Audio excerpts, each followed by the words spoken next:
complete brotherhood of all people.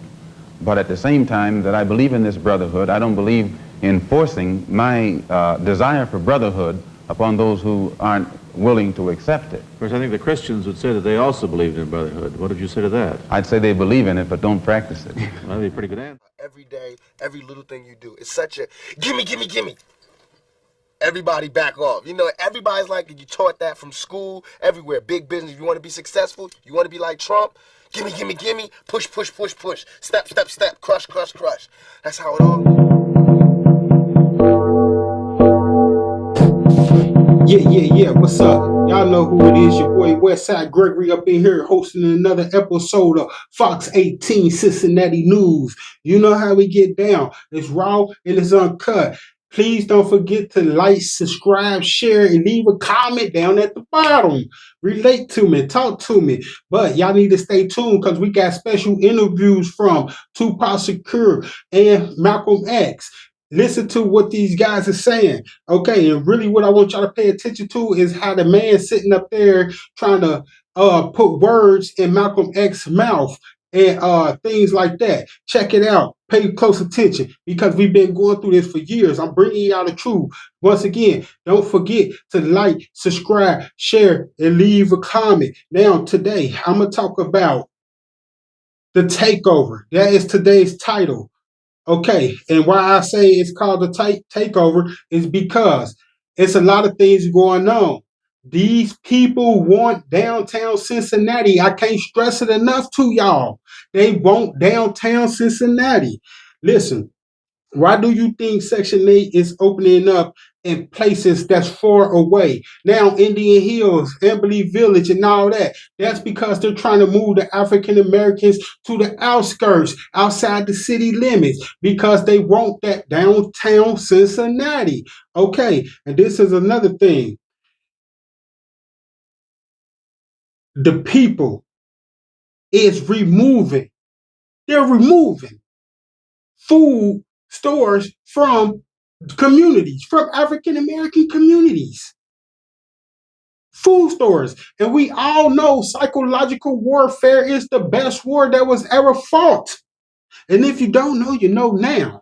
Psychological warfare is the best war that was ever fought. It will break you down mentally. Psychological warfare. How you thinking shit there that's not there. Psychological warfare, the best war that was ever fought. So if I remove these stores, if I starve you, you're going to do anything that I say. And not only that, they removing these stores and they replacing them with food banks and replacing them with pharmacies and things like that, as I said. Okay, now, the thing is this. They're not for us. And what I mean by us, I mean African Americans. Sorry I have to talk like this, but it is that way. I cannot oversee it. You should not be able to oversee it. Now, I'm going to tell you something. Let's go talk about these schools. Okay, they taking everything out of the schools. They got enough money for war, but not enough money to feed the poor. That's what Tupac studied saying in his music. That is why I got him on here with an interview as a special guest. Okay, they took cursive out of school. They took calendars out of school. Kids can't even read cursive. They can't even read cursive. They got tablets. The number one thing that they tell them that they don't want them to have because it's a distraction is tablets, electronics, no books. No books. You know who got books? The suburbs. The suburbs got books. The suburbs got books. You see them walking down the street with book bags, weighing them down. You see our kids out here just in Cincinnati public schools and stuff like that. They have tablets. Trackers is what I call it. But this the thing though. I ain't going to talk too much, but I am going to say this though. The other day I got into a little thumb wrestling match with someone who was on Facebook, and I said, I left a comment that said they got money for war but can't feed the poor. They got money for war, but cutting back on schools, knocking these teachers down, taking away their education. As I stated, one missile can save the board of education from collapsing. One missile. Two missiles will do us some very good. Three missiles will put salaries and rec centers and things like that into the communities. Do y'all know how much these missiles cost? That Trump is having made shut off. Just shooting off missiles. And they shooting off billion-dollar missiles, 100,000 of missiles, while the Iranians, guess what they doing? Flying drones into these missiles. Boom. $25 drone messing up hundred thousands of dollars. But like I said, y'all, I ain't gonna keep y'all. I want y'all to look at these interviews. And once again, man, we as African Americans have to stand up. We have to stand up. And I'm not saying that all white people are racist, not by far. Y'all wouldn't even believe this. But my grandma Sue is a Caucasian. My grandma Sue is a Caucasian. I have white uncles and aunties. Let that sink in your head. Sir, what's the real reason why you two men split? Is it merely ideological, or is it personality? What else? Probably personality. It was not the statement that originally was given by the movement when we split. It's more personality than anything else. You've called people like Martin Luther King, who just got a Nobel Peace Prize, an Uncle Tom. Is this correct, first? Well, I'd rather say that in the States, there's a law that has recently been passed, or a decision handed down by the court, wherein if you call someone an Uncle Tom, they can sue you for libel. Well, so I never refer to them as Uncle Toms. I would say that Uncle Martin is my friend. Uncle Martin is your friend, yet you would disagree with his approach to what he wants to accomplish. Definitely. If his approach would bring about what the black man in America needs to completely eliminate the problem that we have, I would say well and good. But I very much doubt that anyone who adopts the approach that Martin Luther King has been teaching to our people in that country can point to any meaningful gains that has actually served to solve the problem. Black Muslims have sometimes, whether you have or not, and I think probably you have sometimes, it seemed to me, been preaching hate to meet hate. I don't advocate any kind of hate. But there's a lot of talk that sounds very much like it. No, I think that the guilt complex of the American white man is so profound until when you begin to analyze the real condition of the black man in America, instead of the American white man eliminating the causes that create that condition, he tries to cover it up by accusing his accusers of teaching hate. But actually, they're just exposing him for being responsible for what exists. Well, that's something of an argument, but I've heard speeches made by some of the people of your group. I think I've heard you make speeches. It seemed to me that you were advocating what I would have to describe, I think, as violence to meet the serious injuries that have been done your people, with which I totally agree. I don't call that violence. I don't in any way encourage black people to go out and initiate acts of aggression indiscriminately against whites.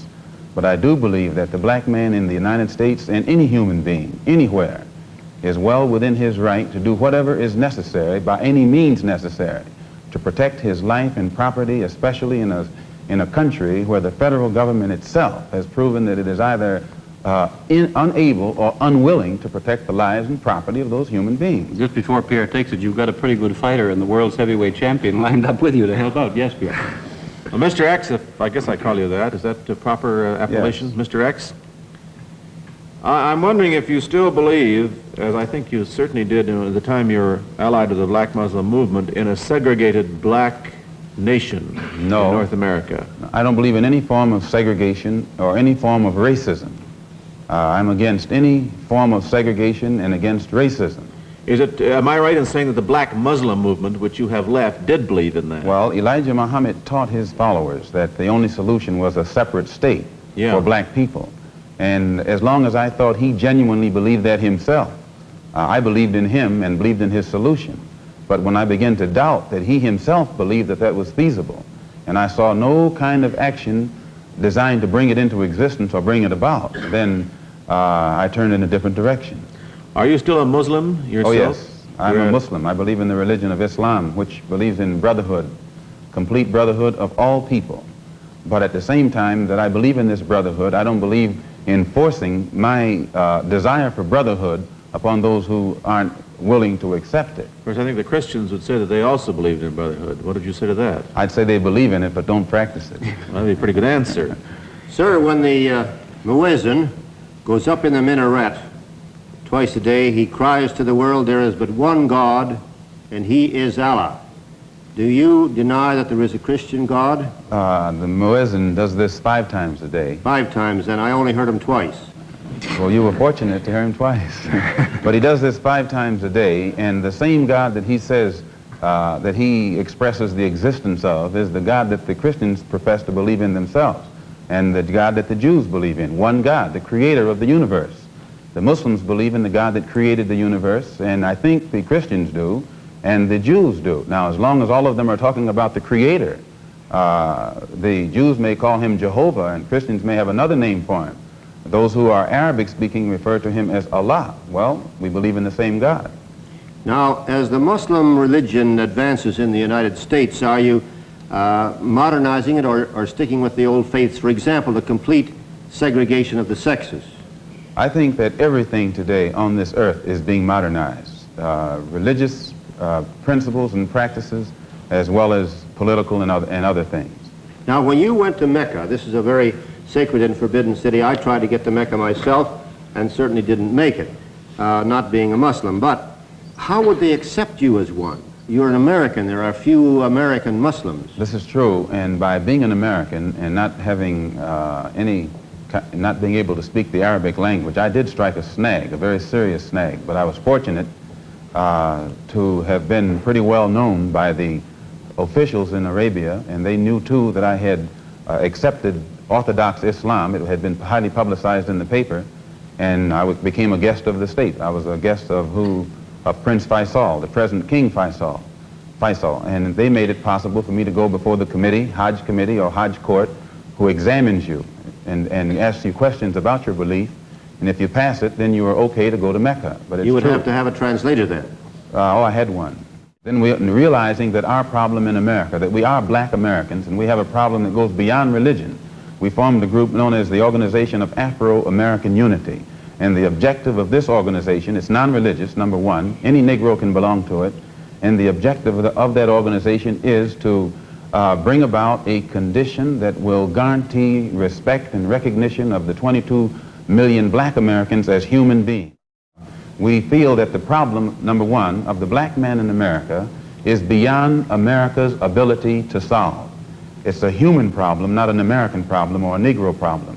And as a human problem or a world problem, we feel that it should be taken out of the jurisdiction of the United States government and the United States courts and taken into the United Nations in the same manner that the problems of the black man in South Africa, Angola, and other parts of the world, and even the way they're trying to bring the problems of the Jews in Russia into the United Nations because of violation of human rights. We believe that our problem is one not of violation of civil rights, but a violation of human rights. Not only are we denied the right to be a citizen in the United States, we're denied the right to be a human being. Mr. X, may I thank you very much for coming on our program and perhaps clearing away some of the cobwebs of misconception that some of us might have had about your belief. And I think you're a very sincere man, and it takes a lot of courage to admit a former belief is wrong, and we congratulate you for that and the service you performed tonight in giving us your views. Thank you so much. Every little thing you do, it's such a gimme, gimme, gimme. Everybody back off. You know, everybody's like, you taught that from school, everywhere. Big business. If you want to be successful, you want to be like Trump, gimme, gimme, gimme, push, push, push, push, step, step, step, crush, crush, crush. That's how it all is. And it's like, nobody ever stopped. Just, you know, I feel like instead of us just being like, slavery's bad, slavery's down, bad whitey, bad whitey. I mean, all right, let's stop that. And everybody's smart enough to know that, I mean, we've been slighted. And we want ours. And I don't mean by like ours, 40 acres and a mule, because we're past that. but we need help. I mean, for us to be on our own 2 feet, us meaning youth or us meaning black people, whatever you want to take it for us to be on our own 2 feet, we do need help because we have been here. We have been a good friend. If you want to make it a relationship type thing, we have been there, and now we deserve our payback. It's like you got a friend that you don't never look out for. You know, you dressed up in jewels. Now America's got jewels, and they paid and everything, and they lending money to everybody except us. And it's like, you know, everybody need a little help on their way to being, you know, self-reliant. You know what I'm saying? That's the whole thing about the album, about the Special Olympics.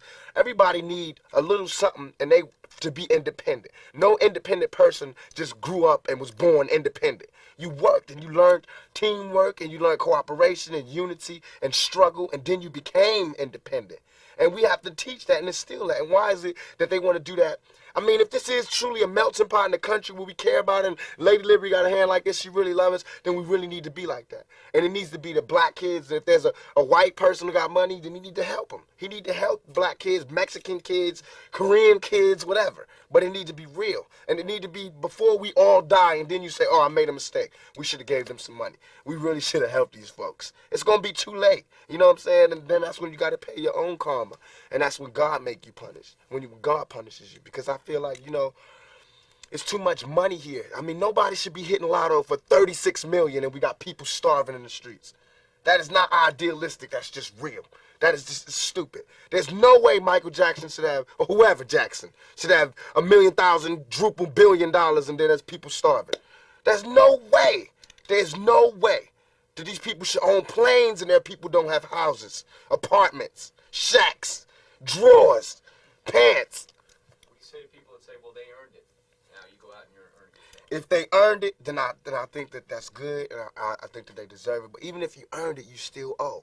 Because look at me, I don't have that mega money, but I feel guilty walking by somebody. I got to give them some mail. And if I know I got $3,000 in my pocket, I feel like it's wrong to give that person a quarter or $1. It's wrong. Only you know what you got in your pocket. And that's wrong. No matter what they do, if they take it and drink it, they take it and drink it. But, I mean, you got. You understand? And we all know how hard it is, and it's not about if you good or you bad. So since it's not about if you good or you bad, we know that because he don't got don't mean he was bad. Or don't mean he's a criminal, or don't mean he's crazy, or a drug addict, or none of that. It just means he don't got. And ain't it bad that you got 30? I mean, can you imagine somebody having $32 million? $32 million. And this person has nothing, and you can sleep.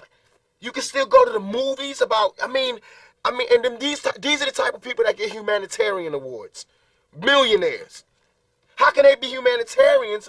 By the fact that they millionaires and there's so many poor people shows how unhumane they are. You know what I'm saying? And that bugs me. Not saying that when I'm never going to be rich, and you know what I'm saying? But I'm saying it's a struggle, and I think everybody deserves. And I think there's a way to pay these people. I think there is a way. It just takes to be revolutionary. And it takes to do something out of the ordinary.